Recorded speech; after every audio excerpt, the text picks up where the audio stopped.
Hello, everyone, and welcome to Conversations in Horror, the podcast. I want to thank you all for joining us this week. My name is Kevin L. Powers. I am the owner, operator of Something Wicked Entertainment and Events, and welcome to this podcast in which I delve deep into the many different facets of the horror genre, from many different decades to different subgenres to all genres. We like to take a look at all the different types of horror content that is out there.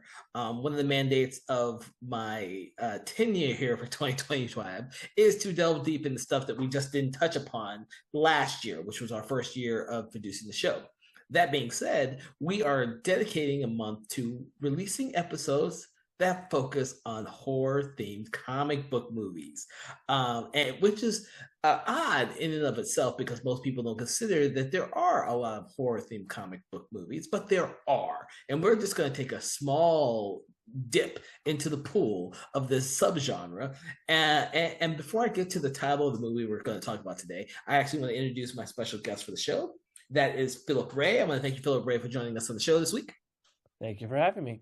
And he's going to help me talk about a comic book movie, which I absolutely have read all the comic books for, and I absolutely love this movie. But he, on the other hand, because we've talked about this a little bit earlier, has never read the comic book, but he has seen some of the movies and he's seen the remake of this movie. That movie that we are going to be talking about is The Crow, starring Brandon Lee. Now, the original Crow, not the recent one, but I have not seen the recent one. But, Philip has, and he's going to probably touch upon that later in the show. But for right now, we're going to talk about the original Crow movie. Philip, you're going to have to tell me a little bit about how you came to see this movie and what your first impressions were. I actually doing before I did this sign up for this episode was my motivation to see The Crow because I did not see The Crow when it originally came out. I was I had originally not had decided to see. I had not seen The Crow when it first came out, and I always was like curious of wanting to see it, uh and then this along with seeing the reboot and stuff, I wanted to see the original before I saw the reboot so I had a good comparison between the two. So Okay, so if you've never heard of The Crow, which is kind of hard to say in this day and age, considering that it's most infamously remembered for being the film in which Brandon Lee was killed while making the film. So that's one of the stories that we may pop up to, but I'm probably not because I'm just trying to stay as far away from that as possible. I saw the movie because I saw the movie when it originally came out at the theater because I was a Brandon Lee fan from having seen him in Rapid Fire and Showdown in Little Tokyo, and knowing that he was Bruce Lee's son. So that was the original reason why I saw the movie. I had not read the comic book at that time. I was familiar with the comic book, but I had not read it. I did not actually read the comic books until after the second movie came out. I can't even remember what the second movie was called. City of Angels. The Crow, City of Angels. I after that I became a huge James O'Barr fan because I read the original comic book and slowly over the years got to reading all of the comic books that are based around the Crow, the original Crow concept. That being said, this film is very different than the sequels, of which the less said, the better. I know there are the Crow City of Angels, the Crow Salvation, I can't remember the last one. The one with it's Wicked Prayer. Wicked Prayer, which is actually named after a limited series comic book, but takes almost nothing from it. It was not a very good adaptation. And then, of course, the remake, which Philip has seen, but I have not seen. But I did remember seeing this at the theater when it first came out and was completely amazed at how good the movie was because it was so different from any of the other films out there at the time, including any other comic book movies at the time. Back then, when this came out, we were not inundated with the Marvel movies and DC movies coming out every year, 3 to 4 films per year. It was a rarity for comic book movies to come out, and this was a darker one. if you've read the comic book, you know that it's a very dark comic book story. Oh, so Philip, you having just seen this film recently, you're gonna have a different aspect on this movie than I would, since I grew up reading the or watching the movie. Um, what were your, this movie mixes a lot of different genres in it. How and director Alex I never get his name right, but he was relatively new director at the time he did this. Yes, I believe.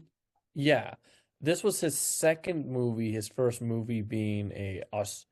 Actually, so this was his director debut, really, because before that he did The Spirits of the Air, which was an indie movie. So I never saw that one. I know him mostly for this and Dark City. He has done some other great movies, but these are the two movies that I know best for. He also did iRobot. Yes, but I don't watch iRobot. He also did the very bad Gods of Egypt movie.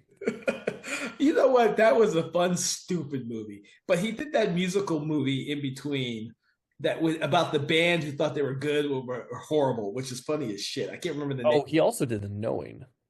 Yeah, no, God, I forgot about Knowing. Oh, Garbage Days is what you're thinking that's of. it. That movie was hilarious as shit. But that movie came and went so fast to the box office. It was, yeah. I don't think he'd ever go back to do another movie like that. But getting back to The Crow, there's a lot of dark elements in this film, and it also plays into the atmosphere and the style. Because if you've seen the director's other film, Dark City, you will see this exact same style that he starts here and develops in that film. How do you think some of these elements work in the film's favor, since you've only seen this film and the original and the remake and not have read the comic book? So The Crow is a very much it's a little bit of a product of its time to a point of like it was when it came out, it was around the time of like that was really when the goth period was coming out, So like same thing with the comics, it was really harping on that kind of metal goth phase, the Sandman was comic was came out around that time as well. So it really was harkening on that type of feel and stuff. So it's definitely a product of its time in that sense. So uh I the world is very Tim Burton like a little bit, and it's funny because if you watch the movie and you watch Tim Burton's Batman and stuff that came out 89, I believe. yeah, it came out in 89 and stuff. It is very you could definitely see there was a lot of inspiration a little bit on it with the world itself that they portray and stuff. At the time and stuff. Um, I'm a little there's some goods and bads about this. I know I will personally talk a little bit about the Brandon Lee stuff because it is it is very interesting because there is a thing about this movie with the Brandon Lee stuff that it's like if Brandon Lee had not passed away.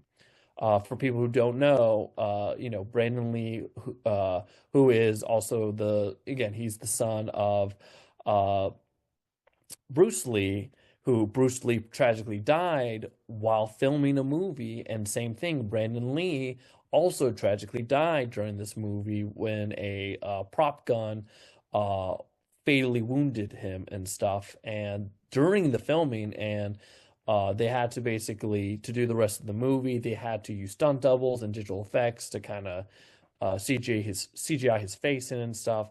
Um, would this movie have been as successful if Brandon Lee had not passed away?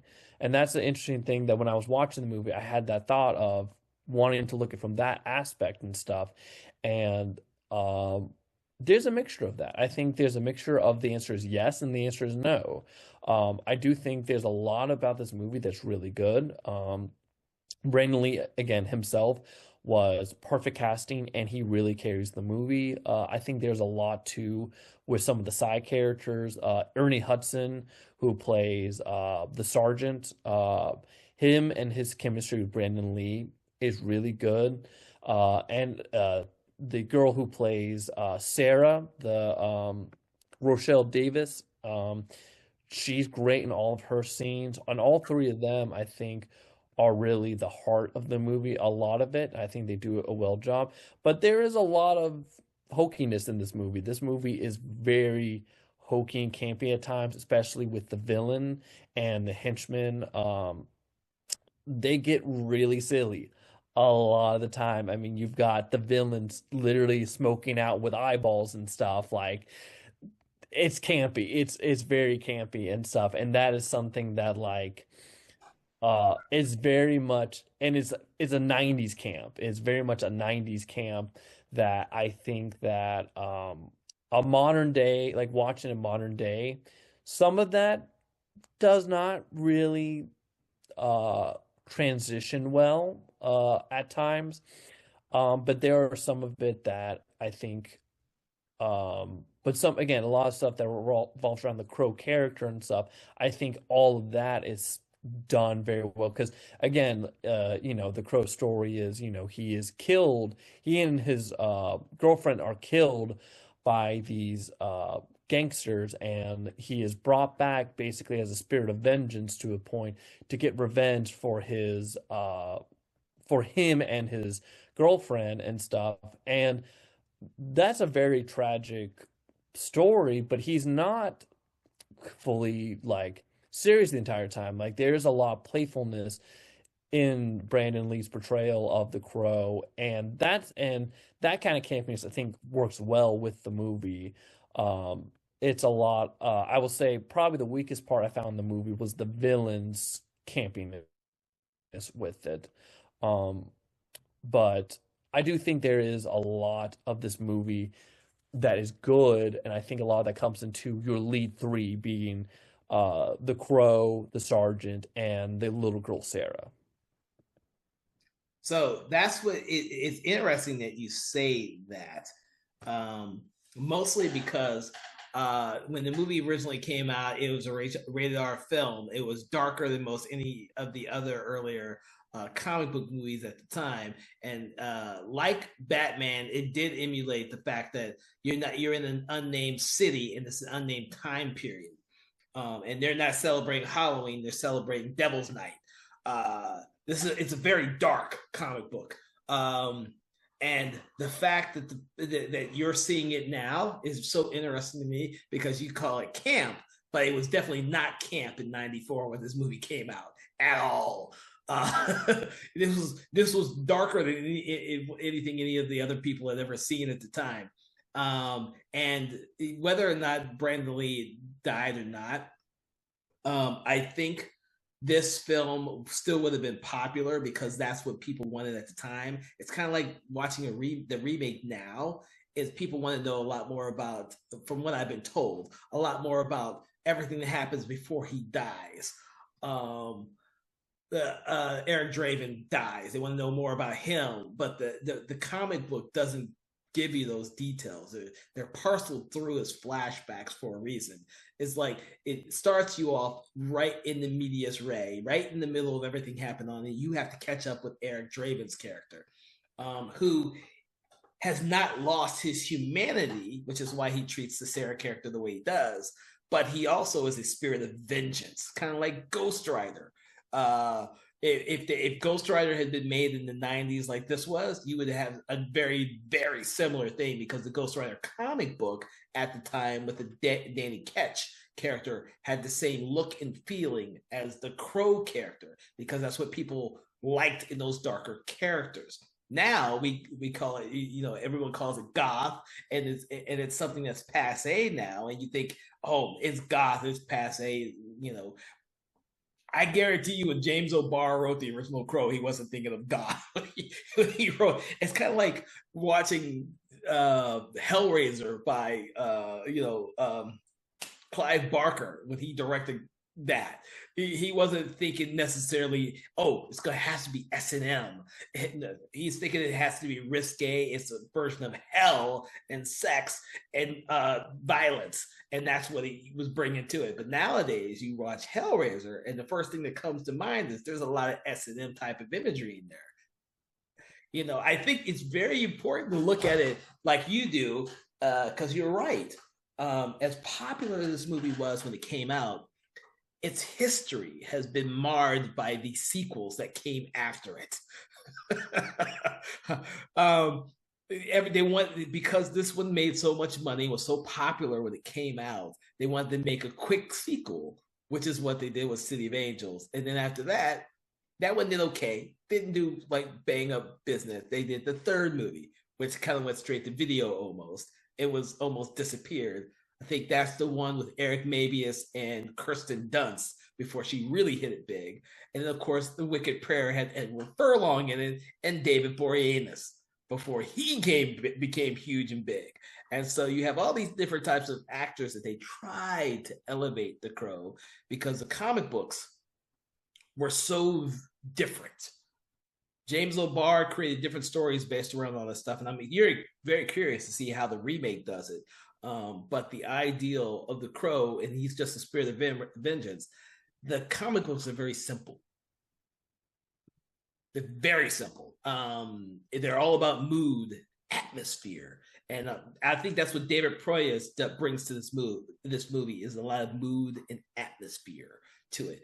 And that's one thing that is like, it's hard to, unless you're Tim Burton, because you brought up a good director. Unless you're Tim Burton, it's hard to get away with keeping to do that throughout your entire career as a director. You mentioned his other movies, which is the I, Robot and Knowing, and they don't look anything like this movie or Dark City at all. But Tim Burton's movies, pretty much doesn't matter what he does. They pretty much are a Tim Burton movie, and you can watch them and see that his style doesn't really change that much throughout his career, which is very interesting because I had forgotten he did Knowing and he did I, Robot. Yeah, no, I mean, definitely as a director, he's kind of moved all over the place. And so, I won't go into too much spoiler territories, but definitely, again, this movie, again, like this movie, because like Brandon Lee, before he was casted in this movie, like he did some movies, like you mentioned earlier, but like he hadn't hit the full mainstream. This movie really was that was going to be its movie, and you Yeah. watch this movie and you see, oh, if I mean, if he had made it through, he would have been a big star after this movie because he had so much personality. And you watch the reboot and stuff, and and Bill Skarsgård's a good actor, but again, I think The Crow is such a time capsule to a point because again, I think it worked so well at the time it came out because it was just in the middle of the kind of grunge goth era a little bit during that time that just is not really as prominent nowadays in the modern time. And even during, again, even with the sequels and stuff, and that's why the sequels weren't as well received because it's kind of gone past that time now where it's not as so much in the forefront as much as it was during that time and stuff. And again, and part two of that, and that's why I think a lot of the sequels and the reboot lose that because they don't understand that like what made The Crow interesting was again like it's the emotional part of it. And I think they all kind of lose that. Like one of the biggest issues I had with the remake was you don't really get like they speed through Eric Draven and his girlfriend's like thing that when it happens you're not invested in it. And the problem with the remake is they take so long for him to embrace kind of like the revenge about him going on revenge that by the time he finally gets there, you kind of just don't care. But with the original movie and stuff, again, like when he like you like that's one thing. Even though I was talking about how kind of goofy the villains are, they do a good thing of mainly getting you into that revenge flick of where you're like, okay, let's go. I'm ready to like ready to see the Crow kill these characters and stuff. Yeah. Like with a clear line, uh through line with that. And I think that's something that like, but again, I think the character, I mean, the Crow to a point is, and I haven't read the comics too much, but I think the Crow is a little bit because again, the origins of the Crow comics was it was written by James O'Brien, who wrote it as a coping mechanism for his uh, wife's unexpected death to a drunk driver, and so this was his coping mechanism. So the point, the Crow is kind of not a flat character, but kind of like a insert character to a point. He's not he's meant really for the emotional parts, and a lot about it is coping and stuff. And so you have to have a lot of like again, acting wise, you have to have a really strong actor who's able to help do that. And I think that's another reason why I think this movie is so well, because the unfortunate tragedy of Brandon Lee to a point is like there are some scenes that if you watch and you know this actor is gone and stuff, and there's some lines he delivers, again, it's very symbolic. You have an actor who passed away, and the character is about a character who passes away and comes back. And so you have emotional scenes with like the Crow with Sarah talking about, like, hey, I might be gone. It's like, hey, I'm sorry, I'm going to disappear and stuff like that, that I think impacts so much more knowing the real life things with that. But that being said, I think even if you take that out, I think Brandon Lee did such a great job of uh making you get again, it's the emotional part. And I think that's where a lot of these movies failed, is that the Crow is a tragedy. He's a tragic character. So you have to play up that tragedy, the emotional part. It's not just about, oh, look, let's look at the cool guy do some cool action and stuff.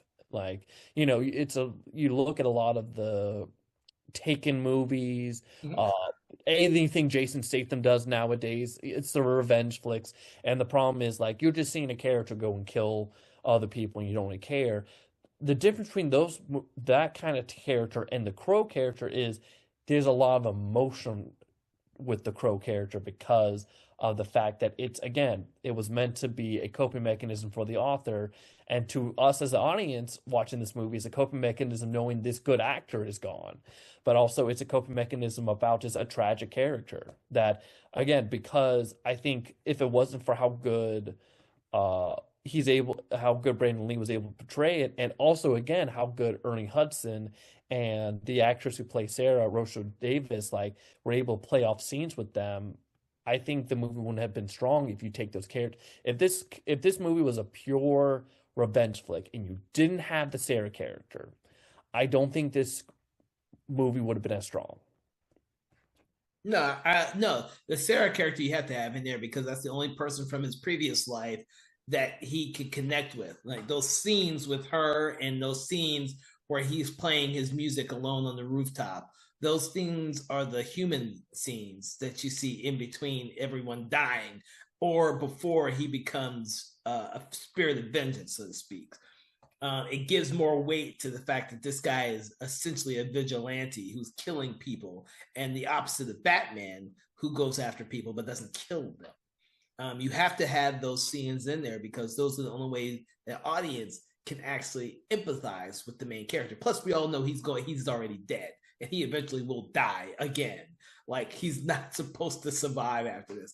Once his vengeance is done, he will be reunited with his loved one, and he will go back to being dead again. Those are tragic ideals to think about for a comic book hero because essentially they have one purpose and then they're dead again. Um, I mean, those are when you think about those heavy themes, and you see this at the very end of the film. Uh, it's those things like that that make the movie endearing and tragic because, in theory, there shouldn't be a Crow 2. Or in the case of this, the Eric character was extended into I believe Stairway to Heaven is the television show that they did. I've never seen the television show. I've never been able to see the television show yet. I just know it exists. And the thing too is like the idea with the Crow character is, and I know that they've done that where they've expanded the like there's been more than one Crow. Yes. And that's at least generally a good thing of what some of these sequels did was they had different Crow characters and stuff. So you didn't have it's only Eric Draven the entire time. And that's the unfortunate thing the reboot does is that they try to just retell the Eric Draven story when it's like you have so many again like the Crow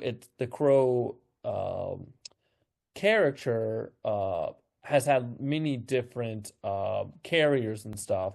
Like kind of like Ghost Rider. Ghost Rider is a great example of how like there's been multiple people, there's been Ghost Rider, there's been multiple crows. Mhm. Uh and it's just and but it's like the so it's like there should be more uh like you should be able they should be able to expand more on the Crow characters and not just keep doing Eric's story, but again everyone likes to go to the Eric story because he's the Johnny Blaze. He's the one who made him most famous, so everyone's like, oh, let's go back to that character. But like some of the other like Crow characters from the comics I know have very tragic backstories that easily could have their own story. But again, I think a lot of times what happens is they learn the wrong lessons from the Mhm. first movie. I'm going to add to that because I wasn't sure if I was going to bring this up, but you kind of highlight some of this for me. Because the thing I believe this can only happen now. I believe because I think it's Dan Trachtenberg who did the Predator movie, I believe. Um, because it was so far removed from the Predator movies, it works. Um, with the Crow movies, they could easily do the exact same thing because James O'Barr and the other people he had help him craft more stories have done stories about the Crow from different time periods, different races, different. There's female crows. There's the one of my favorites took place during World War II, and it was a shit. I can't think of the word. It was a Jewish person who was killed and comes back to avenge his death on Nazis. These stories are amazing stories that could be made, but you know why they don't get made?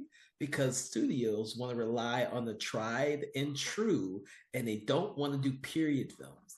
I think what the director of Prey did was he opened the floodgates for these type of alternative stories to be told, and I was hoping that before we got this recent Crow remake, and there was the rumors of who was it that was supposed to be the Crow before? Was it Jason Momoa? Yeah, some of more. I mean, there was so many casting. Bradley It Cooper, Luke Evans, Jake Holston, and then Jason Momoa. Jason Momoa was the one who got the furthest in.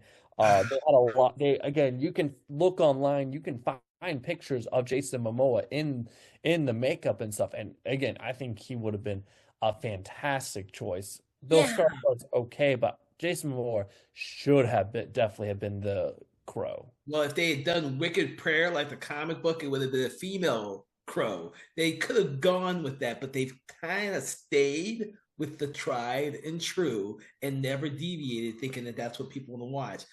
I think The Crow is such a unique concept that because the character dies at the end, you could bring lots of different stories into it and create different star vehicles, different time periods, different everything, and you could be successful with it. It's sad that they just keep making the same thing over and over again, but you can't repeat what happened with the first one. You're right. Brandon Lee unfortunately passed, and that gave the film a little bit more gravitas than it probably would have had he survived. But it was still a good movie. They just can't repeat that. Yeah, they just can't repeat that. I think the best way to do The Crow now is to do a TV series, to maybe to do an anthology series called The Crow, and it's every episode is a different character that becomes the Crow.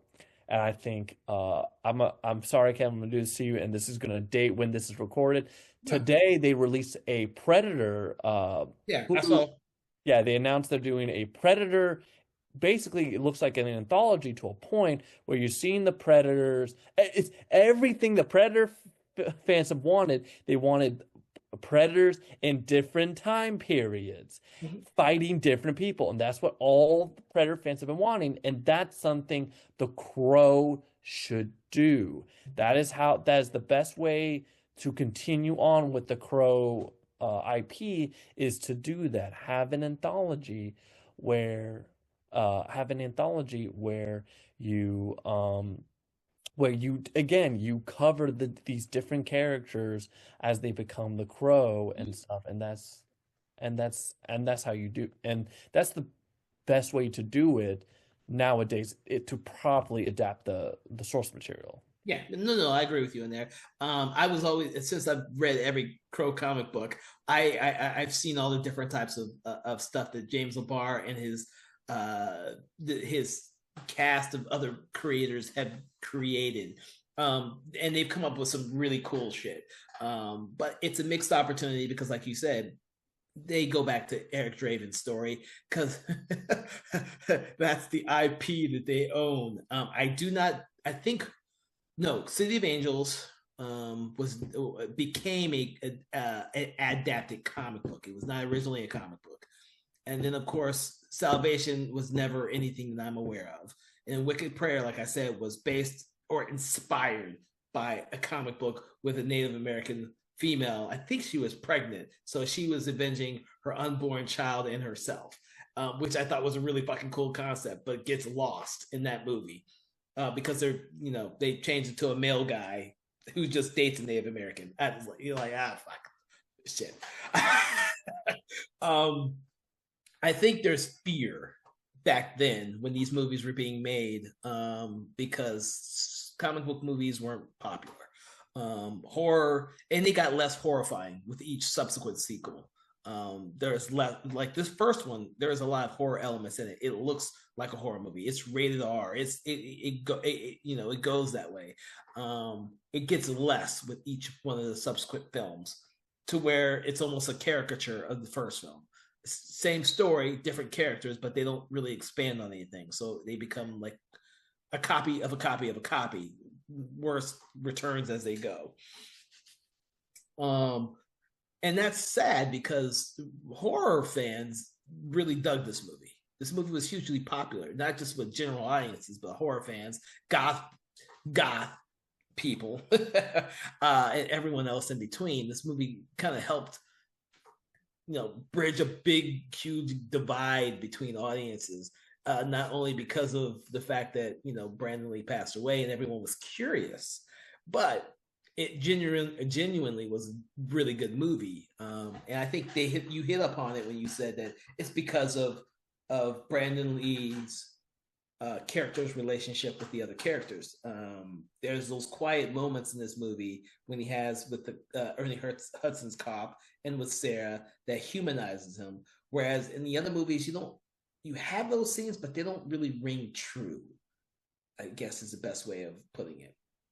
Yeah, Um, and it's the thing too of like how good the actors, yeah. again, like uh in the sequels and stuff, they didn't really have that strong of actors to really carry it and stuff, because like again, like as we see with the sequels, like the Crow storyline you have to really tiptoe over and stuff, and if not, it just doesn't hit well. And so you have to have strong actors to be able to really properly like to make the products good and stuff. Did you see any of the sequels? I have not seen the sequels. So I will tell you this: Vincent Perez as the Crow is god awful. He was not good in that one at all, and neither was I think his name is Richard Brooks as the villain. He that one he's campy in that one. Guys from Law and Order who just he miscast as the villain in that one. And then of course the third one had Eric Mabius, who is a really good underrated actor who was saddled with a straight to DVD film that just didn't hit with anyone. It's unfortunate because he's actually really good in the movie. Rickett Pryor just sucks. Dude, I don't think there's a redeeming quality in that movie between Edward Furlong and David Boreanaz and the rest of the cast. I think it's just bad. Um, the other thing I have to mention about this movie is the amazing soundtrack and musical score by was it Graham Revell who did the musical score for this one? I think so. Um, It's funny because I was listening to people talk about it, and it was, I mean, another reason why this movie was so successful is like you said, the score, the producer for to get all of these bands. It was hard. It was a very hard sell. Like there's an interviews you can find where he was talking about cultivating this soundtrack and the score because originally, um, there was a lot of the band like he wanted to make sure that the bands they got were very authentic and stuff, and a lot of them didn't know. There were some people that were fan of The Crow and were willing to do it, but there were other people who was like, I don't know what this is, and I don't know why I should invest in it. And he fought very hard to get all the bands in this, and that's again the reason why it works so well. I mean, there's multiple times throughout the story where I mean, there's actual like the bands are playing in the story themselves, not just providing the score, but it really is like, again, like they made sure to make everything authentic to the story that they're trying to tell, the mood they were trying to tell. So the soundtrack for this movie was extremely successful when the movie came out. It was hugely popular, and it fits this movie. Unfortunately, the soundtracks for the subsequent movies all suck. Yeah. Uh, the soundtrack is kind of like a catch-22. The movie helped sell the soundtrack helped sell the movie on this movie, I believe, because in the 90s when this came out, that type of music was really popular. Despite the fact it still had this indie fringe to it. Like it wasn't pop music, but it had this indie rock type of fringe to it. And so it kind of crossed over because the movie was so damn successful. And the soundtrack was hugely successful. I usually follow soundtracks when they're pretty successful. And Graham Revell, it was he who scored the music. I was like, I had to think about it for a second because I hadn't heard the score in a while. Because I have the score for this movie. I have a lot of his scores because he's amazing. And he's done a lot of comic book movies, by the way. So sometimes I forget which comic book movies he did and which ones he hasn't done. But that was a huge selling point for this. The music was played everywhere. The movie, it was hugely successful. And if it was the 90s, early 90s. So you're right. There was a lot of people who dug this type of thing. It probably was hard. The Crow was not a very popular comic book at the time the movie was being made. I think the movie's success helped the comic book become more successful because in the 90s, movie studios didn't just go to Marvel and DC to ask for properties to make fucking movies. They kind of went everywhere. Anything. I mean, you have Barbed Wire from Dark Horse Comics being made into a movie, Tank Girl. You had all these titles being made into movies at that time, where most people had never read the comics or even heard of them. I hadn't read Tank Girl when the movie came out. I hadn't read Barbed Wire when the movie came out. These were all new to me, just as they were for most of the audiences out there. And like I said, I hadn't read The Crow until after the second movie. I just had never read it. Yeah, it's funny because both The Crow and Sandman came out around the same time. Both had the same similar feel, but like The Crow was lucky enough to get a faithful adaptation, like a good adaptation from the get-go. And then you look at something like The Sandman, that it took them until 2022 to get a good adaptation in the first place, and a good adaptation. And stuff, but like, and both of them came at the same time and stuff. And the big thing and again, like, The Crow is under Image Comics, but like, it was not one of the well-known Image comics. There was The Crow wasn't originally Image though. That's right. It eventually got adapted. It was kind of its own thing for a while, so it It was didn't get. independent comic book. Yeah, it was an independent comic book, so it because of that, like it had even it was had even bigger like had even a bigger thing to try to climb to try Mhm. to like Yeah. to get adapted to get seen by a big audience. So it's really kind of crazy to a point that it even happened like it did. Well, I think it becomes something like, yeah. Okay, so I had to go back and find my dates. So this was about as popular at the time as when a studio, New Line Cinema, decided to take hedge their bets and make an adaptation of Teenage Mutant Ninja Turtles in the beginning of the 90s, which was also an independently produced comic book that no one had really heard about until the damn movie came out. It's one of those things where they were just in it's the 90s, dude. The 90s was such a crazy time period where they were just taking everything that was popular or possibly popular and seeing if it worked. And yeah, and like you said, and it's funny because, like you said, with Teenage Mutant Ninja Turtles, it is the comics were independent, Mm-hmm. and then the film adaptation is also an independent film. It is people think, oh, it must have been something like, some big company. It's like, no, Teenage Mutant Ninja Turtle was an independent movie. It was the highest grossing at the time in 1990, and stuff. New So Line Cinema was not a big company back then. It was not the house that Freddie built. Yeah. yeah. Teenage Mutant Ninja Turtle was a film that I guarantee you no one expected it to do anything. But thankfully for people like me, I had been reading Teenage Mutant Ninja Turtles from the very beginning, and I still am a huge fan, just like I am of The Crow. Whenever and I met James O'Barr. I actually met him and had a conversation for him with several hours actually because he's a cool dude, and he loves to talk about his work. He doesn't work as fast as he used to, and stuff like The Crow, he licenses off sometimes to other creatives to continue more stories and stuff. Um, but he still works independently with his other properties that he does at his own pace because he can, because The Crow was so successful. And fortunately, he still make a little check after every time he decided to make a sequel, which allows him the freedom to be able to do whatever he wants, which cannot be said for a lot of creative comic book artists. So that's good. And he does it. He keeps it dark. If you read the comics, any of them, they are dark. They are horror with they're a comic book superhero with horror elements in them, which is why it's so refreshing to talk about a film like this. Um, It's a little fun fact, talking about a different world.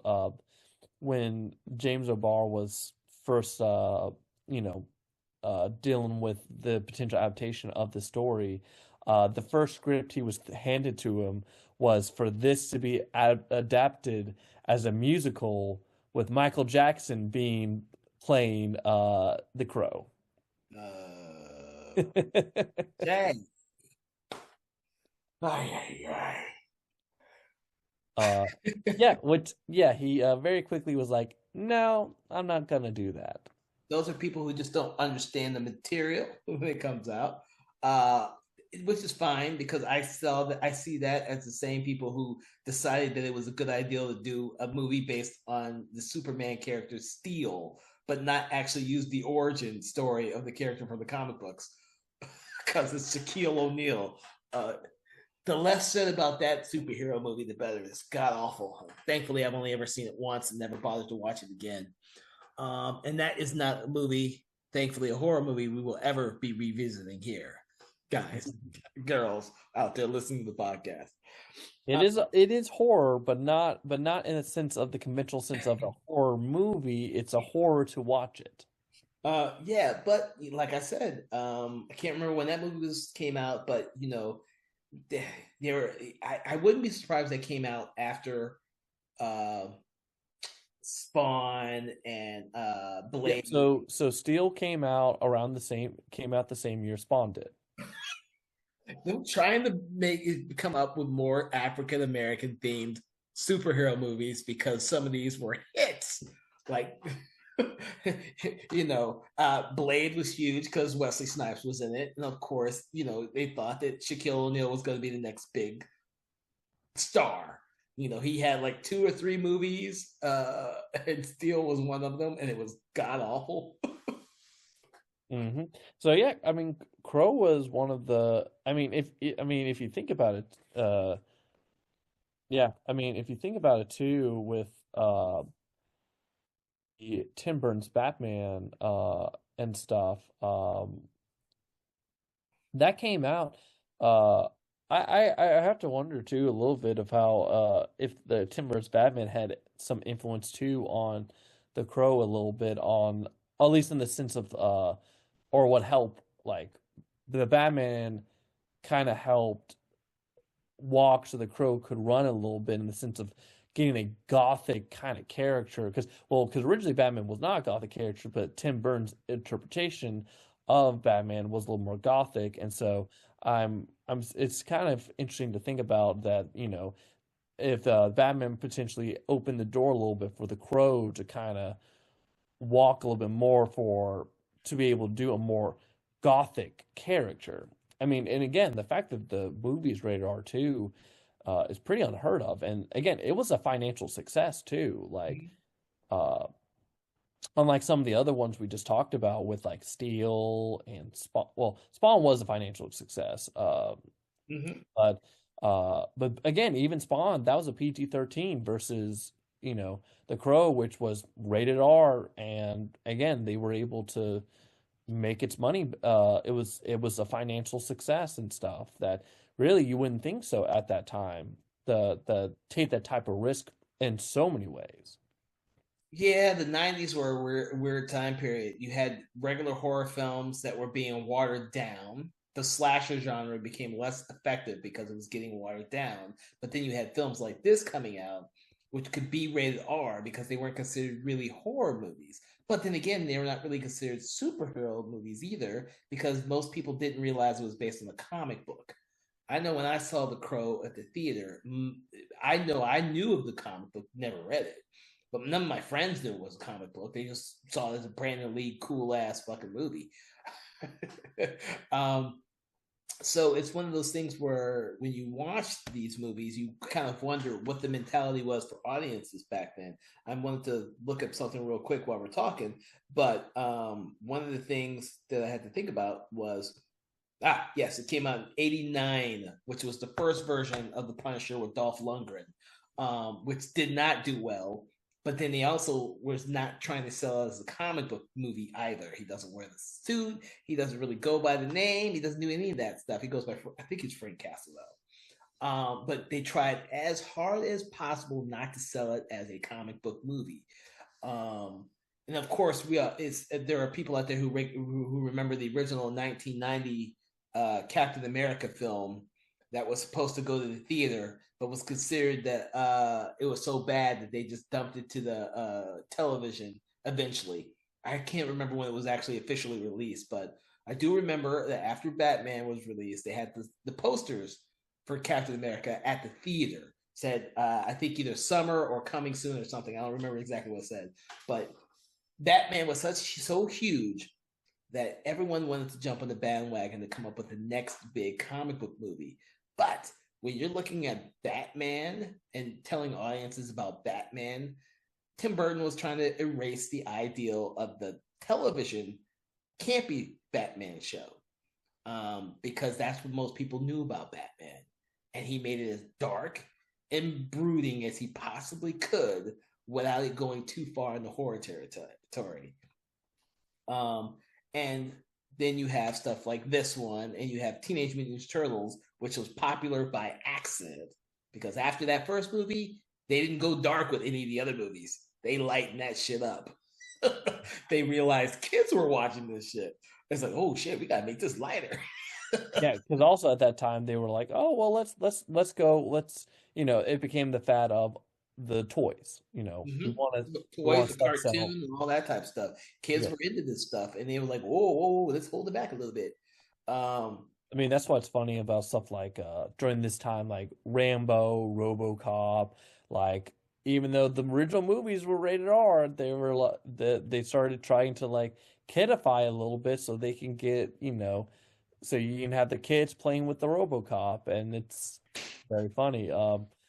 Another fun fact, also talking about, the superhero stuff at the time. The Crow came out the same month as the unreleased Fantastic Four movie. Ah, That really bad one that never saw the light of day was originally going to come out this around the same month as The Crow. when did The Crow come out?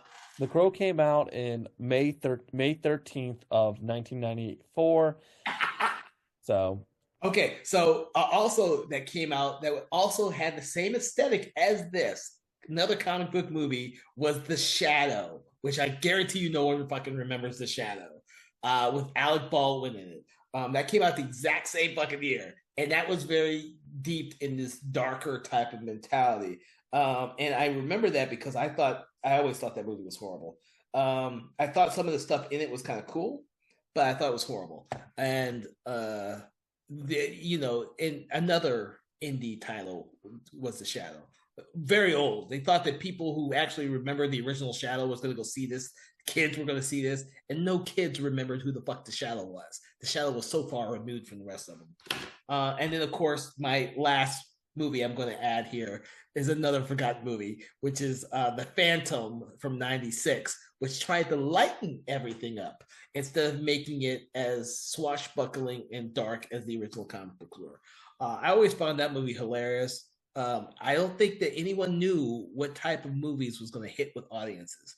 I think that the Crow, this first Crow, was such a movie that just it was a lightning in the bottle. Like you couldn't get that again. You got it by accident with the original Teenage Mutant Ninja Turtles. Wasn't expected to be a huge hit. Wasn't expected to do anything, but it caught that lightning in the bottle, which never happened with any of the sequels. Like no one fucking cares about the second, third. Did they do a fourth one? I can't even remember anymore. I think they only did three. Okay. Oh, Turtles in Time. That was the third one. Yes, they only did three.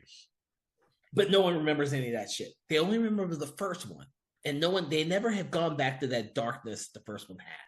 The same as with this Crow. They never went back to the darkness this one had. Not just in the aesthetics and the look and feeling of it, but also the story aspects. The lightning in the bottle effect. It doesn't happen that often. Even the Blade movie, which came out in '98, couldn't catch it. That was more popular because of Wesley Snipes. And no Yeah, one was. it's funny. You know what? Another lightning in a bottle moment. I fully agree, and I think, in some of that does. I think that also has to do with Brandon Lee's death Mhm. a little bit because then it became such a cult thing where everyone wanted to see it. But another lightning in a bottle comic book adaptation that was a little bit horror, but the adaptation did a reverse was The Mask. The Mhm. Mask also came out that year, and again, it's based on the famous Mask story, and that was another financial that was financially it did well. It was uh the fourth highest grossing of that year. And again, that was another lightning in the bottle that they never were able to catch that in any sequel that they did with that. Yeah, it's also kind of hard with the mask because the comic book is much darker than the movie ever did. Yeah. Yeah, the mask. I've read some of the mask comics. I haven't read a lot of them. I've been trying to make myself go back and reread those because I remember when they were originally released by Dark Horse Comics. But the movie, I think, is much better because of Jim Carrey. It Um, was definitely a vehicle for Jim Carrey, just kind of like The Crow. It was a vehicle yeah, for Brandon Lee. yeah. I think I agree with you on that one. I mean, I think those you brought up another good one where I think that had it not been Jim Carrey in the movie, I don't think the mask would have done nearly as well. Like I keep forgetting that Cameron Diaz was even in that movie. No one cares. No one remembers. But Jim Carrey, yeah, that's one of those things that. it is a yeah. Yeah, that's a good one to bring up because that's another independent Dark Horse comic. I did not read the comic before I saw the movie of that either. I read the comic years after that damn movie came out. I mean, years, and I've never seen the sequel. It's not good. But yeah, I mean, like, same deal of like, I mean, 1994 was a good year for Jim Carrey in general. He had three big hits that, but yeah, I mean, but that's, and that's the thing is, I think the circling back to The Crow with that, it's like, again, I think the reason The Crow works so well, because again, at the end of the day, was vehicle for a very talented actor in Brandon Lee, and it's just like, if you don't have, and so like, and that's why such a lightning bottle is, you're not gonna you're not gonna find another actor like that, with a good script at the same time. No, I think you'd have to go so far to the left of what they did in that one. It's kind of like the difference between watching Tim Burton's Batman and watching Joel Schumacher's Batman Forever. The only way to get out of what Tim Burton created in his first two Batmans is to go so far the other direction, that it's ridiculous. And we all know Joel Schumacher is not a bad director, but what he did was he went back to the television show aesthetic. He just didn't have the whip, bang, boom, pop fucking things popping up. But pretty much Batman Forever and Batman and Robin were that. We all missed the Tim Burton version. Batman Returns is going to be the only fucking Christmas themed, depressing ass Batman film ever made. Hmm. A Christmas movie that came out during the summer. I know people forget that. A Christmas movie that came out during the summer. But it was depressing. um, but those films, and like this one, are driven by the director, Alex Proyas. And he was young and he was inexperienced, and he kind of, I think that helped him create this film and helped him create Dark City, which is a much more realized film, but also a really dark movie. But he never went back to that after this. It's rare to have those type of films made in this day and age. I was trying to think of some other directors who could do that. Guillermo del Toro did it with his two Hellboys. Uh, but I can't think of any other directors who put their signature stamp on a comic book movie, because Hellboys also has horror elements in them. Yep. But not even, can't think of his name, who directed the Hellboy, the third Hellboy movie. Oh, he directed fucking The Descent in Dog Soldiers, a bunch of great movies, but then he directed Hellboy 3, and I can't remember what the hell his name is. Oh, it sucks. I can't remember his name. But it's hard. You're talking about the rebooted Hellboy? Yeah, the third Hellboy, the one Oh, the Neil third, Marsh.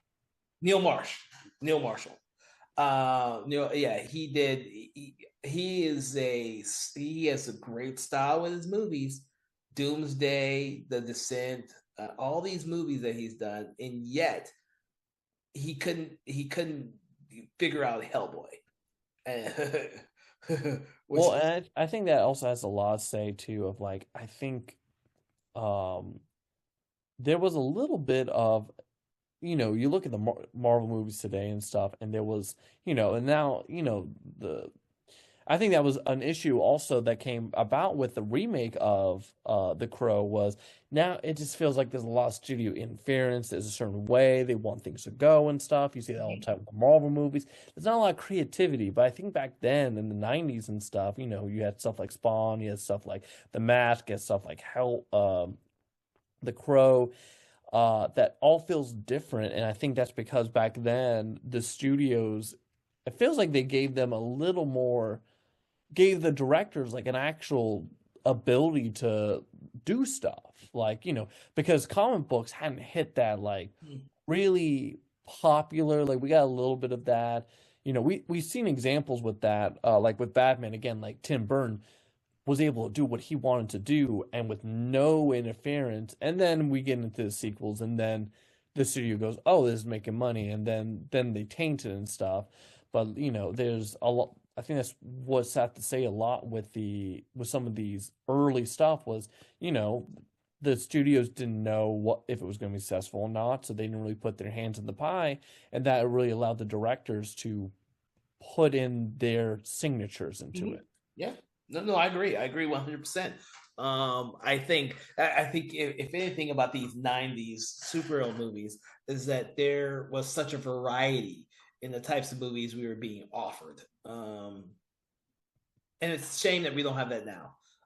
Everywhere you turn, they keep saying, "Oh well, we hired this director to do this superhero movie, and it's going to be their style." And then you watch it, and it's like it seems like every other Kevin Feige superhero Marvel film.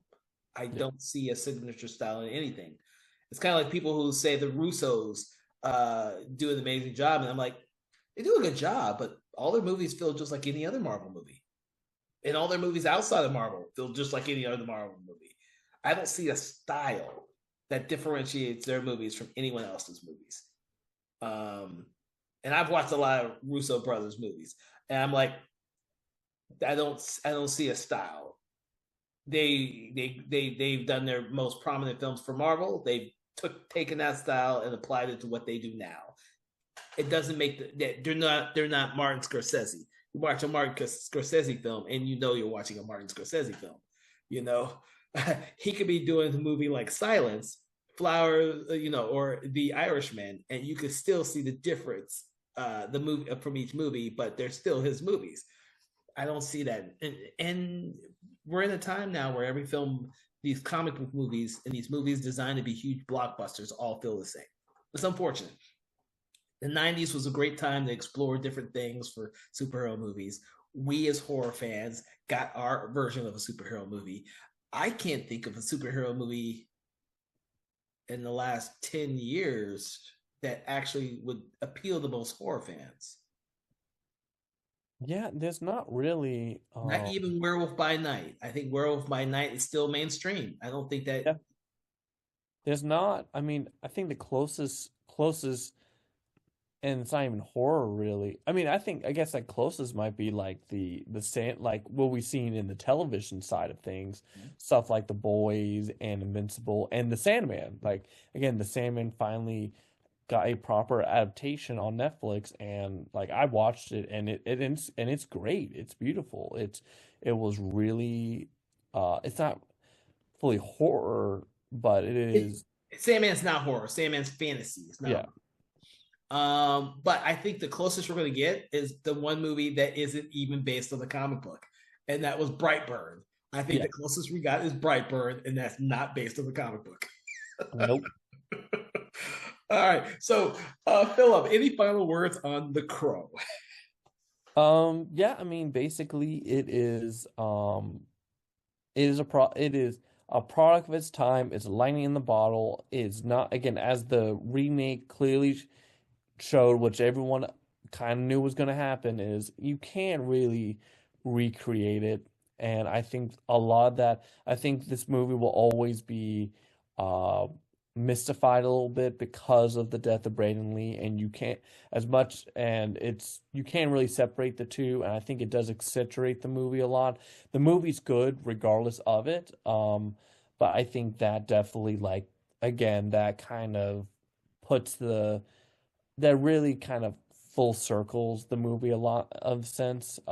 Again, the tragedy is it's very tragic what happened in the end, but I mean, again, the movie is very much it's so interesting. It really is just a capsule that's just no matter how much the studio is going to want to like break it open and try to do it again. Maybe they'll try it again in 15, 20 years and fail again. I think I think this original Crow movie will always stand the test of time, and I don't think anything's going to be able to really usurp it and be a better adaptation. No, no, I agree with you. I kind of see this like I see the original Teenage Mutant Ninja Turtles movie. No one, no one's, no studio, because now it's a studio property, will ever try and create what the first original film did. They're going to try and make it too mainstream, or they're going to try and make it too much like a CGI fest, like the Michael Bay produced films did, or like the recent animated version of it, which I hated. Sorry, guys, if you like that Mutant Mayhem crap, I hated that fucking movie. Couldn't stand it. Because I'm a turtle fan and they got everything wrong. Got everything wrong. Other than them being teenagers, they got everything else wrong. But that goes with this growing time. They needed to adapt and change it for a new audience, and I understand that. I think The Crow, and only you can attest to that because you've seen the remake, is did the remake actually make a film that was worth a modern audience who may never have even seen the original and not have read any comic books? If it was successful in that regard, then maybe it was successful. Um, I don't know. Um, It's not. It's the problem with the remake is that it feels like a it feels like an attempt to do a 90s movie but in a modern era. It actually, it's not even 90s. It feels like a lot of people have said, and I agree, is it feels like those early 2000s. Like you look at Daredevil, you look at it feels more Blade 2. It feels more like those type of uh superhero movie. So it's not good. Like there's one good scene in the entire movie, but other than that, it feels like a 2000s comic book movie, and it really loses any like if you saw that version, you would never read the comics at all. okay. That's a good point to say then, because the only reason why I read the comics is because I loved the first movie so much. Yeah, and the thing is, it deviates too a lot. The problem is they try to modernize it, and kind of like with my early topic about like why The Crow worked so well at the time was because at that time that was really relevant. The goth era during that time was really on a high, so it spoke to a lot of people. The problem is nowadays, the remake came out, I think 2024. Mhm. Uh, yes, it came in 2024. Now it kind of tried to do a little bit like the Hot Topic goth.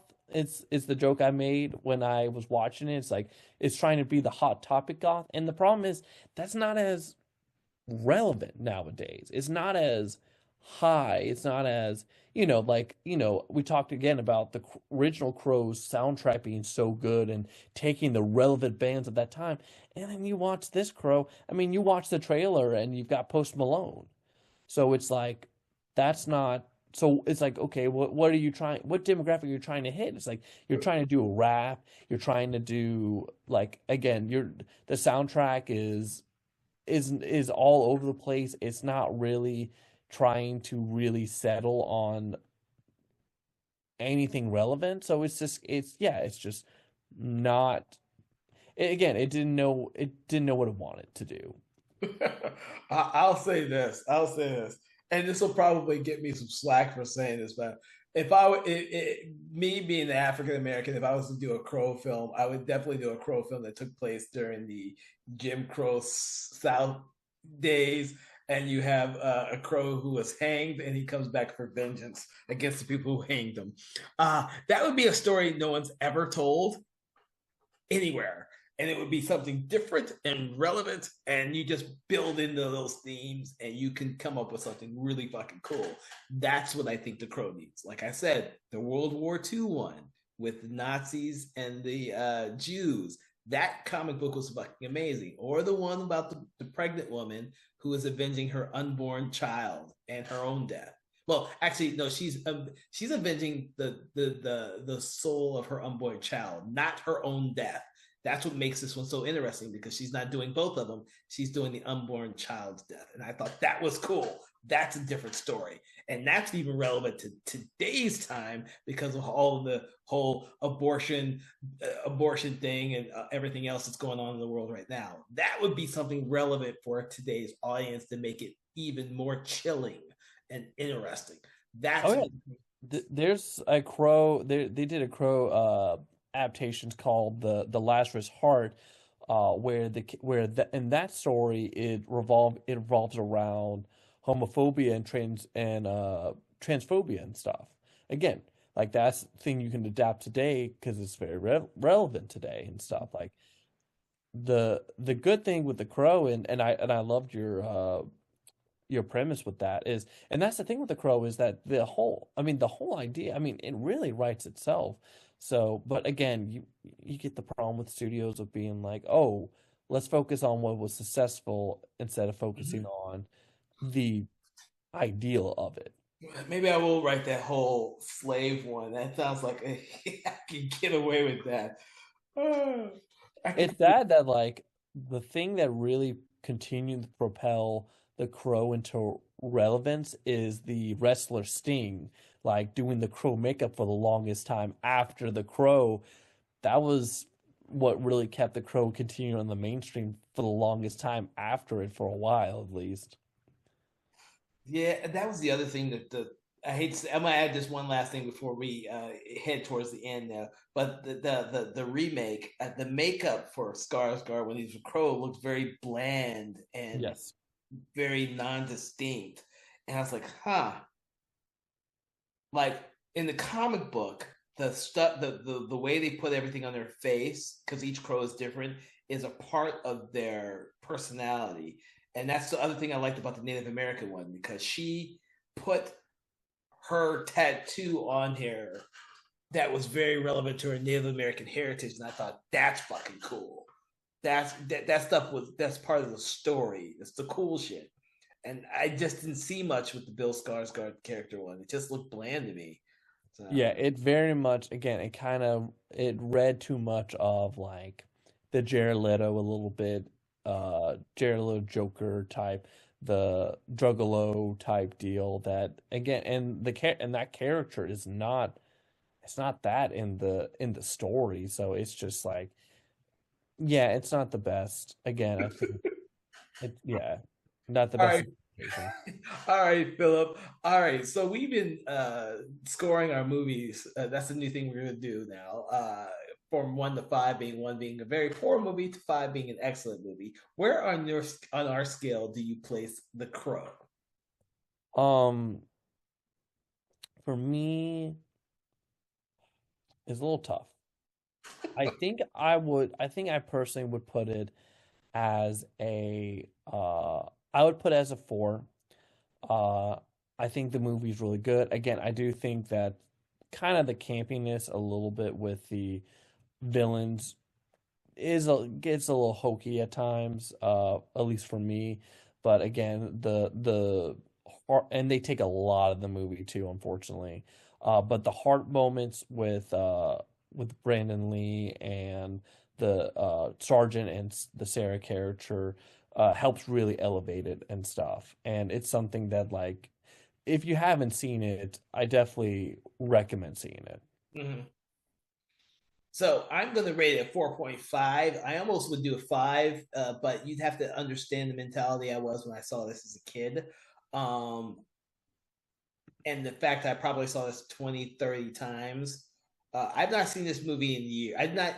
So everyone listening, I usually watch the movies before we discuss them again. I have not watched this movie in about a decade, but that's because I've seen it like 30 or 40 times growing up. I've listened to the soundtrack repeatedly at least 2 to 3 to 4 or 5 times every year. I still listen to the soundtrack. It's one of my favorite soundtracks of all time. I listen to the Graham Revell score. It's one of my favorite scores that he's ever done.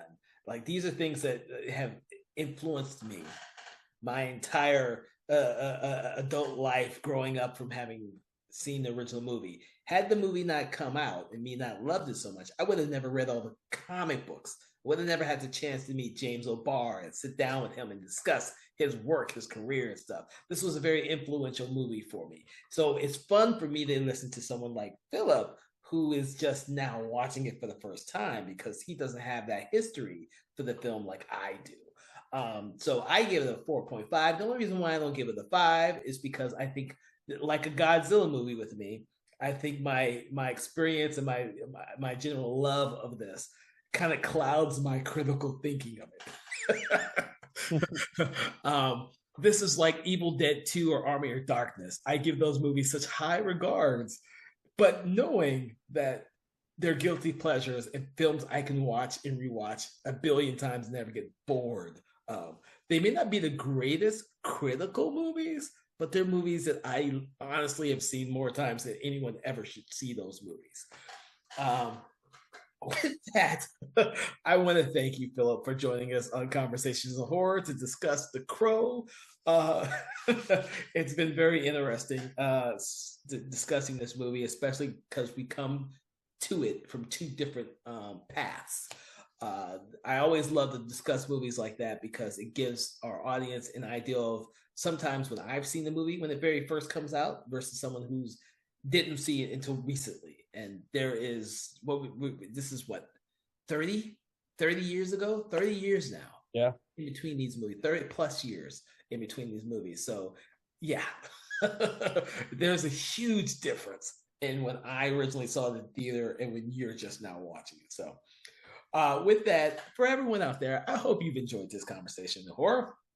I hope you'll go back and check out some of the other previous episodes we've done. Make sure to check out any of our episodes this month that focus on superhero comic book movies with the horror theme in it, since that's our theme for this month. Make sure to check out our regular episodes every Wednesday at 8 a.m. and special episodes Mondays at 8 a.m. From all of us at Something Wicked Entertainment, we wish you a pleasant day. Conversations in Horror is a Broken Lighthouse Pictures production, written, produced, and directed by Kevin L. Powers, executive producer Kelly A. Inoka. All contents and material from this episode of Conversations in Horror is copyright 2025 Broken Lighthouse Pictures.